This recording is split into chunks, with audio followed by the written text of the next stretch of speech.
Welcome, in front of me is a ULEFONE Power 3S, and today I'll show you a couple of tweaks and tricks that I can do on this device. So starting off, we're gonna go into the message that is popping up on Facebook apparently to like the page. No thanks. Let's just get rid of that from the background and begin by going into our settings and display to configure the saturation and contrast of the display. So it's going to be under the mirror vision, and when you tap right over here you will have the picture mode, which by default is set to standard, but you can change it to vivid, which you can see in the video slight difference. Let's see if I can make it brighter. So you can see a difference between the colors. So vivid are a little bit more saturated. Now which one you prefer more is just complete preference. If you like the standard one more, then go right ahead. If you prefer the vivid one, also go right ahead. And also another thing that you can find here is the dynamic contrast. So we can go right in here, and when you enable it you can see the automatic difference that it makes in the image. That's how it looks like when it's enabled, and that's how it looks like when it's disabled. Now the image looks a little bit grayer when it's disabled, like it has a bit of a gray film over it. So with the dynamic contrast, the image looks way better in my opinion. So I'll just keep that on. So that would be the first one. Now moving on, the next thing that I wanted to show is the UI, the status bar UI that you can control. So by default, as you see, you have a bunch of clutter up there, and the more you turn on like Wi-Fi's, if I actually connect to one, let's see, Wi-Fi, Bluetooth, it's enabled. Do not disturb mode, let's enable that. So the more you enable, the more trash you will have up in here. And you can actually hide all those toggles, even though they would be still enabled, they would not show up here. And to do this, where you have the gear icon for settings, instead of tapping on it to go to settings, you can hold it and it will start spinning. So let me just position the phone to the side so you can actually see. Oops, let's try that again. So you can see it spin right now, and once I let go, it gives the message, congrats, system UI tuner has been enabled. So from here in the settings you can scroll all the way down and you will have this option right here, system UI tuner. Tap on got it, go to status bar, and here we have everything that you can basically turn off from showing up in the status bar. So we can do not disturb mode, boom, gone, Wi-Fi, Ethernet, what else is there, Bluetooth.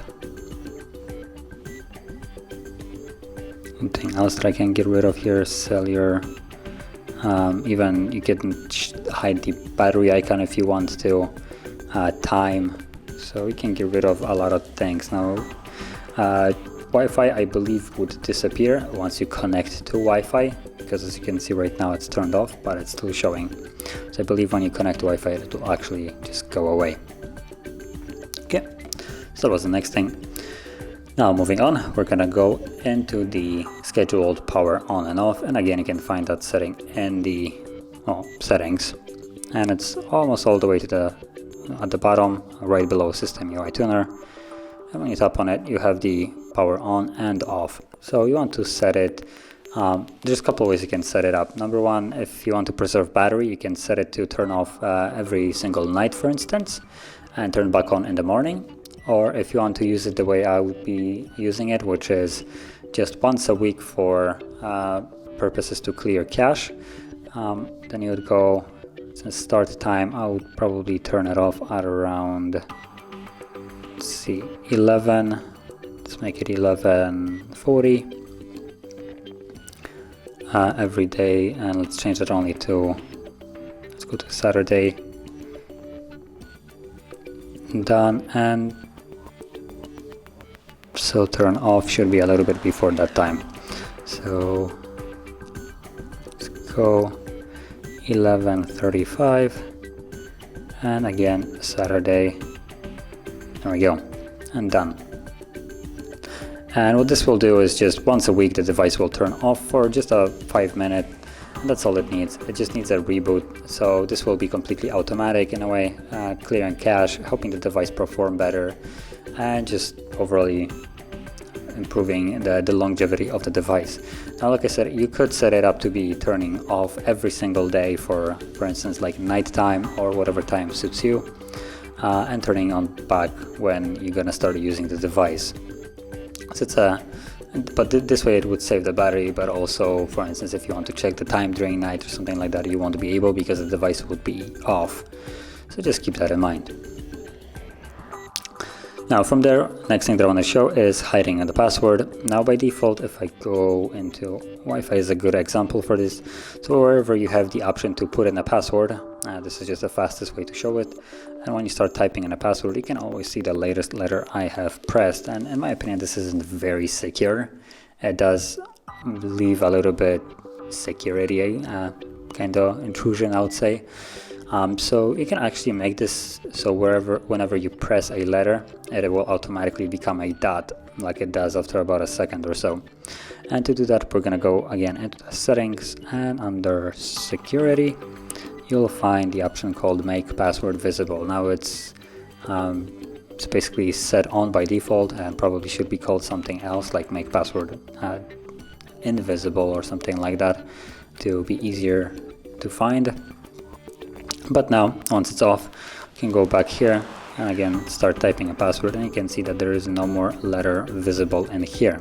Automatically becomes a dot, so you can't really gather it. So that was another one. And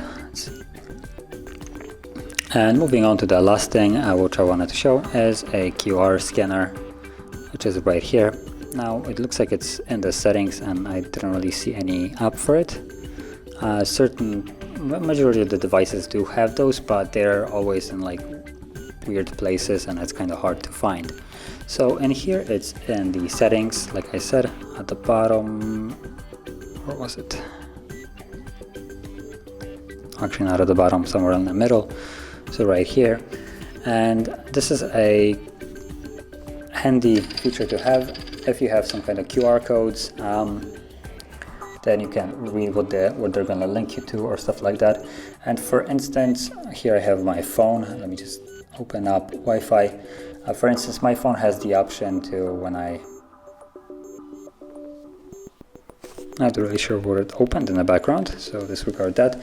So for instance, my phone has the option that when I press on a password, or not a password, but a Wi-Fi that I have, it will show a QR. So you can see it right over here.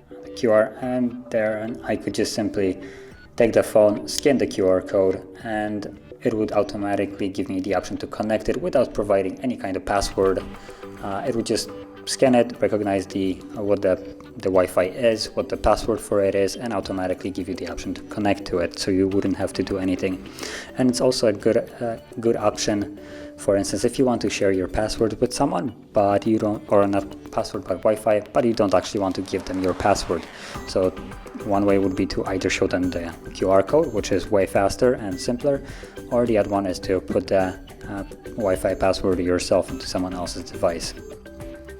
But still, it doesn't limit only to the Wi-Fi. It basically, wherever you see this kind of square looking image like this one under my finger, that is a QR code that can be read. It usually has some kind of info behind it, like a Rickroll, or just some kind of info or a link to a website.